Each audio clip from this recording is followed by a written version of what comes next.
Okay, we're back in the city. It's Monday, and look, it's not raining. I think we had the fourth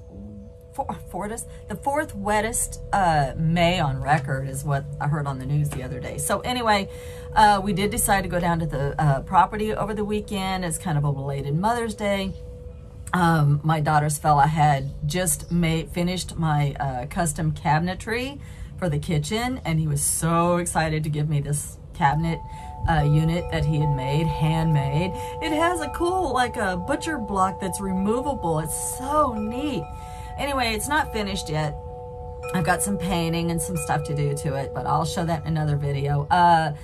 My daughter, her fella, and the 6-year-old grandson got to come down, and my daughter and I were texting on the way down, do you think it's going to quit raining? And we both pray, we both put our energy out there for it to stop raining. As soon as we landed in the town outside of where the property's at, it quit raining. It was like a miracle. It actually, even though it was in the forecast, it quit raining.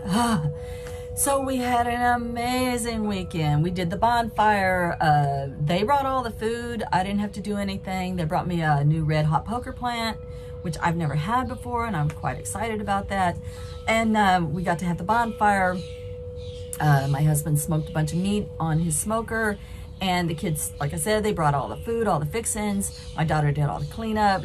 I didn't have to do anything. I just got to play with the 6-year-old grandson and work on a big landscaping butterfly garden with the first garden. The shape ended up being square because of time, and everybody's hands were on something else. My husband was busy mowing and weed eating and kind of going around and visiting with the neighbors a little bit because everybody wondered where we had been. They wondered if one of us had gotten sick, and I said, well, they know he drives over the road, but they wondered if I had gotten sick, and I was like, yeah, your intuition's pretty good. Yes, I was sick. That's why you hadn't seen us. So anyway, we got to sit by the bonfire and just talk, and we told poems, and of course with the 6-year-old, I think we did, I knew an old lady who swallowed a fly, and we did that. That was quite fun. My daughter's boyfriend loves to sing, so we put it on some country music, and he did a lot of singing. It was just fun. We told stories, we just got caught up, and it was amazing. So I got my first garden put in, and so you'll see a clip of me and my grandson down at the fire, and you'll see a clip of me and my grandson working on the garden. So I hope you enjoy this. This is just the beginning of the land. It's starting to take shape. It's starting to look a little more settled, and we had a fabulous miracle weekend without rain. All right, y'all, here's the video. I want a picture of the fire, and I want a picture of the moon. Do you like those two things? Mm-hmm. What do you think of that fire? I like it. Look at that pretty color. You see it? What color is that fire? Blue. It's mostly blue, huh? And then look at that moon. Look how magical that moon is. After not getting to see that moon for how many days? 0. Wow. It's been 9 days since we got to see the moon. The moon's always there. We can feel the moon, but it's been 9 days since we got to see the moon. And look at what a perfect, beautiful window we have tonight.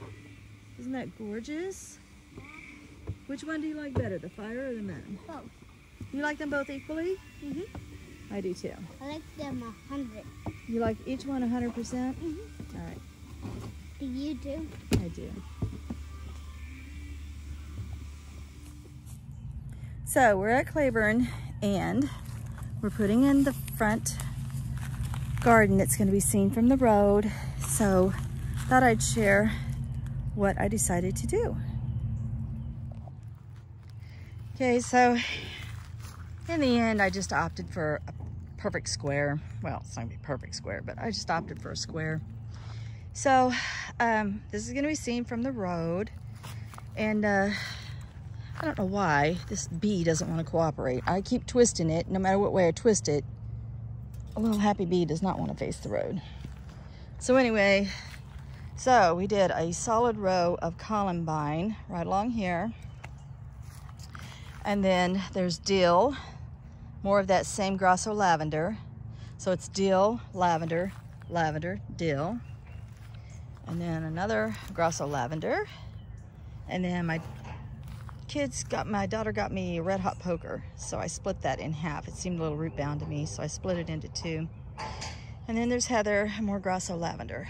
And then over there is chamomile, lavender, heather, rue, lavender, stevia, and then an entire row of dwarf hollyhock through there. And then there's purple salvia. There'll be a whole row of echinacea with chives, which also have the purple, I don't know, people call them wild onion or chives or whatever, the ones with the purple flowers on top. And then one more purple salvia. So it's gonna be a huge butterfly bee attractant. And it's just one more step towards my happy bees. That's it. That's the first front yard planned garden. Of course, it hasn't been mulched yet. It'll look a lot prettier when it's mulched. Not sure yet what color mulch we're gonna go with. I'd like to find a natural, but we'll see. All right, bye-bye.